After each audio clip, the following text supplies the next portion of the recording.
Hello and welcome everyone to the House of Zelda, and thank you so much for seeing crime. Today I have in front of you the House of Zelda Cards. Now many of you have ordered them, and we are now taking names for the waiting list as well. But I wanted to give you an idea of how you read with these cards. These are my design, they are copyrighted. I would suggest when you get your cards not to laminate. Many people ask me, and if you do, that'll ruin the cards. It'll ruin the meanings because each deck is handcrafted by me. I write all on the back of the deck, and I even sign one of your cards in different places. I put a little initial of myself in the cards. That's not going to hurt anything, and it won't affect your readings. But I'm thanking you so much for your interest and for ordering these. I think you're going to enjoy them a lot. This is a smaller deck. That is the Cartmancy deck that has the cards as well. We're going to talk about that in a minute. Now, we're going to clear this, and my apologies for the cloth because, you know, the cards, this is my personal deck, and yes, you can tell that it's getting worn. Now, before we go any further, I want to just say to you, you can't riffle shuffle these cards. You know what I mean. You can't bend them in the middle because they are fragile. And if you bend them and you go too far, then it will not. Then you can't fix them. But sometimes you see how they will do a little curve, and sometimes you just have to give them a nice little bend in another way. I store my deck flat. I sometimes will put something heavy on them, heavier, not like heavy, but heavier, to keep them in a very good position or a very good condition. Now, sometimes I will tell you, and I see one here, and I'm going to use this as an example. One of your cards may have an edge that comes up like this. You see this? Now, it doesn't bother me. For me, it adds the character to the card, just stolen.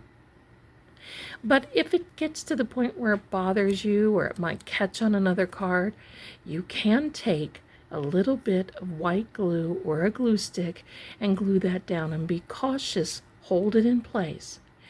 Now, these are all glued with a bookmaker glue, so they should be strong and stay that way for a long time. With the proper care and consideration, this deck should last you for, well, a very long time. Now, how I shuffle, again, do not riffle shuffle these cards because they will break. And that is, you know, when you put your finger in the middle and it's a pretty aggressive shuffle. I don't shuffle that way anyway. And that's one of the reasons I made these cards, because these cards, easy does it, gently. The cards have chosen you. You haven't really chosen the cards. So you have to just give them, let them fall into place when you are shuffling. So say, as an example, you want to know about a particular situation, and these cards, and look, there's one that fell out, and that's the good thing. You turn it over. Wisdom is needed. Usually with these cards, if I'm asking about a situation, I will lay out 3 to 5 cards, and then I will ask the cards to clarify or qualify. I treat them almost like a tarot deck. So, and you see, sometimes they'll stick together depending upon the weather, and you just have to be gentle and take them out. There's another card. Third card, please. Third card, please. And you can knock on them, knock the energy. But gently, my darlings, gently. And you'll see that these cards will really start fitting to you. Last card. It's all about timing. So What this is telling me is, and it's a fictitious example, okay? So I've asked a question and basically said, what's going to happen in this particular situation? Wisdom is needed. Well, I may have to think about that a little bit more. And the thinking that I have may be vast. I may need to open my mind a little bit. The pictures are here on the cards to help you with meanings, to help you with what you're reading for, overlooked evidence. So maybe I need to think about this, really do some, research, because I may have overlooked something in this particular situation. I may have looked under something, or there may be something that just quite isn't right. I can't put my finger on. But when this card comes out, it tells me it is all about the timing. So that falls into place with saying, I need to really think about things, pray, analyze, make sure that I know all the facts if I don't want to be overlooking anything. And based on this last card, I have to sit back and I have to wait for the right moment in order to act on the situation. Now, let's draw a couple of cards. What if I want to say, I want to qualify that it's all about timing. What do you mean, Spirit, by all about timing? Change directions. So there may be a moment in time during this situation where I'm thinking about things, analyzing things to make sure that I know all the facts, and I may be going in the right direction, but at some point I've got to recognize when I need to change directions. Do you see? There's a globe on there with the books. It basically says, continue to do the research. Continue, look in another direction. I think you understand now. You can always look on the bottom of the deck and say, it's time to rest. Well, it might be time to rest because if I'm in a situation and I want to know something, or if I'm reading for someone else, the time to rest just may be that I need to take a break from all this. I need to not overanalyze, overthink about it. You see how that means? You see how that goes? Now, I want to show you another way that you can read for these. There's a woman card and there's a man card. We're going to put the man card over there just for a minute. And here's the woman card. Say, for instance, we want to read about a particular woman. This is a significator card, okay? So you've got a man and a woman card. So let's just say, let's name this lady. Let's name her Redina. We'll name her Redina. That's a good name for her. She's got beautiful hair. All right. Tell me what is going on for Miss Redina. And you see there's that card that came out, but it didn't fly all the way out. It wants you to pay attention to this. Turn it over. Wealth and abundance. And you see the direction she's looking in is this way.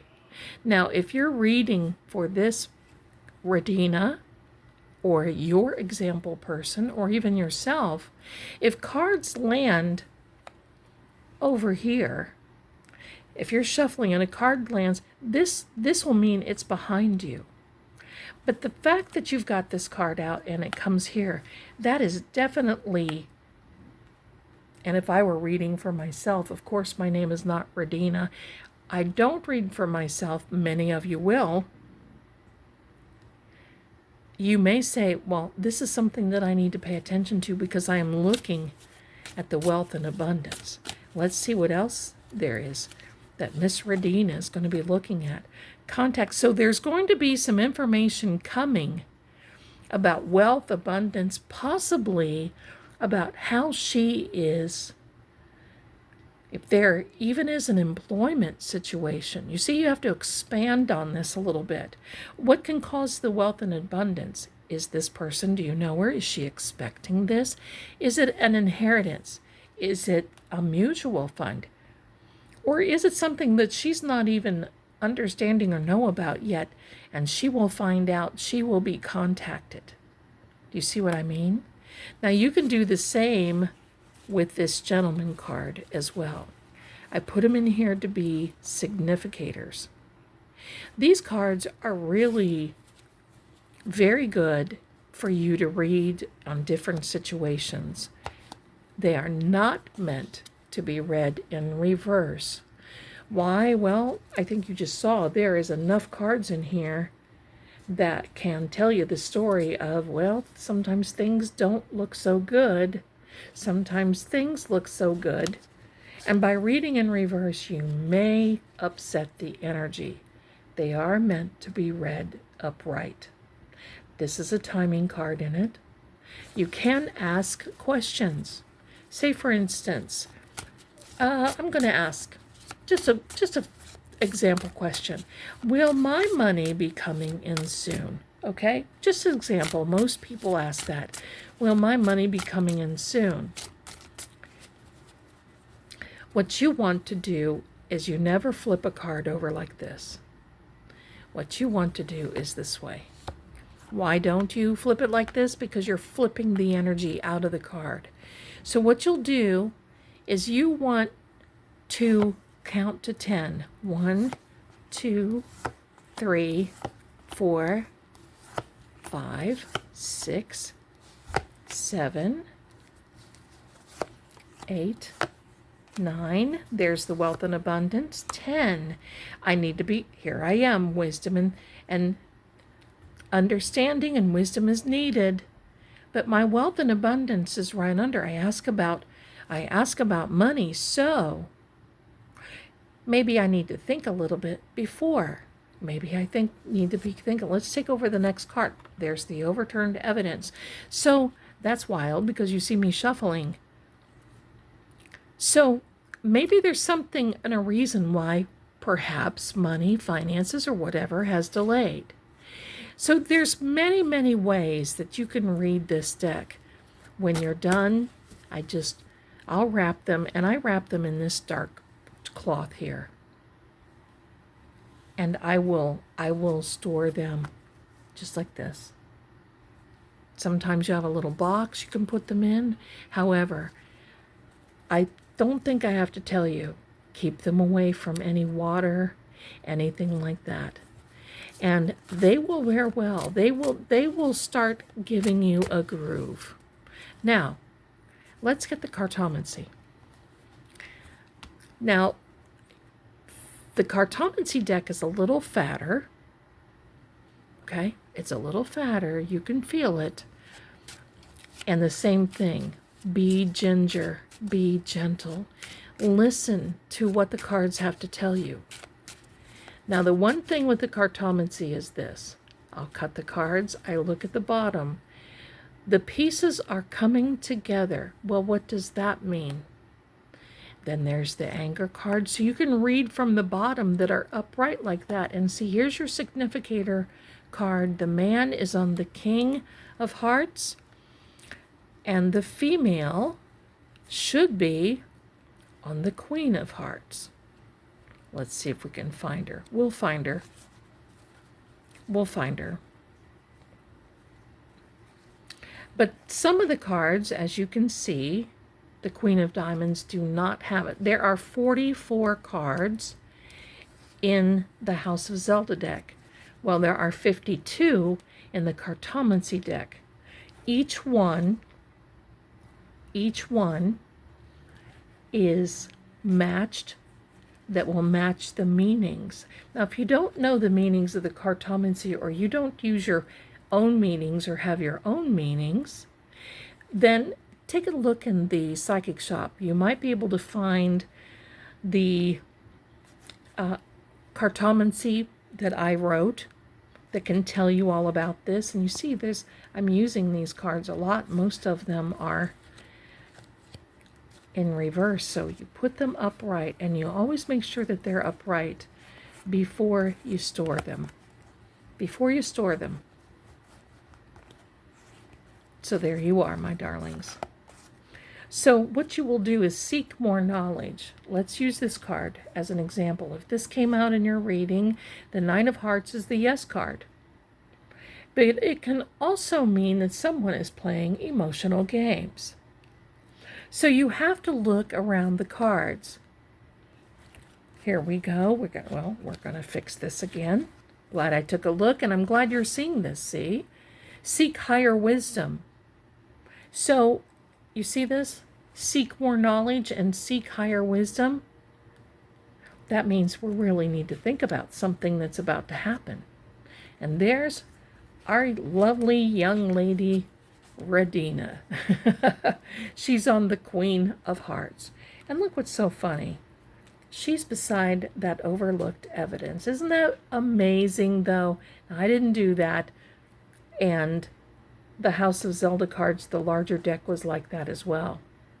So you can see that there are, and you don't have to read the Cartmancy. You can just read those smaller meanings. The wisdom is needed. There's a plan. And it tells of a loss. And 10 of spades correlates with the loss card because it's also the no. Okay? So I'm going to show you how to do a yes and no with the small Cartmancy. So we're going to stick these in here. And this is what I always do. I'm just gentle. Stick one back in there. And if one of your little edges come up, same thing. Just a little dab of glue stick, white glue. Those are also put on there with the bookmaker's glue, bookbinder glue. So let's say, for instance, I want to know something, okay? I want to know a yes and no question. So I'm going to cut the deck, and then I'm going to lay out cards. Now what I want to do is I'm going to lay them out until I come to either the 9 of Hearts or the 10 of Spades. We'll just keep going as an example. There it is. So the answer is no. So let's see where the 9 of Hearts is laying. Well, it's definitely further down the deck. I mean, it's not anywhere close. Right there it is. So it's a good part. So it's not even a maybe. So what we do here now, let's put out 2 more cards, and let's ask, why is it no? Well, because there's something that we have to deal with, and there may be a secret as to why it isn't, that we have to understand, and we have to ask why. So this, my darlings, should give you hours and hours of reading, fun, tell the story, look at the pictures. That's what they're there for. A wolf in sheep's clothing. Are they giving you a stinky eye? Do they have their mouth open, and are they saying too much? The pathway ahead should be illuminated with you and for you. It should be guiding you in the storm. You see how you can really see that. Now there's our little friend, the black cat. Unexpected news. You know they say black cats are not lucky. Well, I say pooey on that. They are one of the most magical and wonderful cats around. And the black cat can basically help you decipher. He is laying on a book, so that's telling you need more information. You need to discover why, what happens when there's unexpected news coming. And when you see these cards that are like this would be a female, the king would be a male, and then this would be either probably a young person, a teenager, something like that, and it would fit into whatever fits into your story. The Ace of Clubs is a timing card. It's all about lump sum of money. And there's the wealth and abundance. So you see there's love is behind this. It's the 3 of hearts. It can mean a new beginning, a new relationship, and even a pregnancy. So there's all kinds of different things here. And look at this. That is the frustration card. And it's beside this man. So if you ask a question about this man, and this card came up beside it, it would be, wow, he's so frustrated about the situation. He is more than angry. And believe me, you better be looking into it. Seek more knowledge. Will he stay angry? I don't know. Because the Nine of Hearts in this particular situation, how I would read that is that he's playing emotional games. That's what that Nine of Hearts can mean. So it's up to you, my darlings, how you read this. But you should have hours and hours of fun. That was Sammy that you heard. But you should have hours and hours of fun reading, knowing that the answers are right here. You could read with this only. I would treat this as an oracle deck. You can have it as a companion to your normal reading. If you've never read before, and if you haven't another deck, then you can definitely use this on your own until you become very acclimated to it. You can use it like I do in many, many readings like I've done. So, and you see, the edges will and may come loose a little bit. And you know what? That's okay. It's okay. Sometimes it just gives the character, because you know what this means? There's a lot of energy in this cards. So my darlings, I want to thank you so much for being here, for helping me with this. And how are you helping me? Well, you're helping me to share how beautiful and how wonderful this deck can definitely be. Just so happy for you. I want to wish you the right way to go with this, the right energy, and I want to wish you well. I'm excited for you. Time is needed. That's absolutely correct. Thank you again, my darlings, and I appreciate you. Have fun with this deck. It is now yours, and I give it to you. Thanks again. You be well, and bye for now.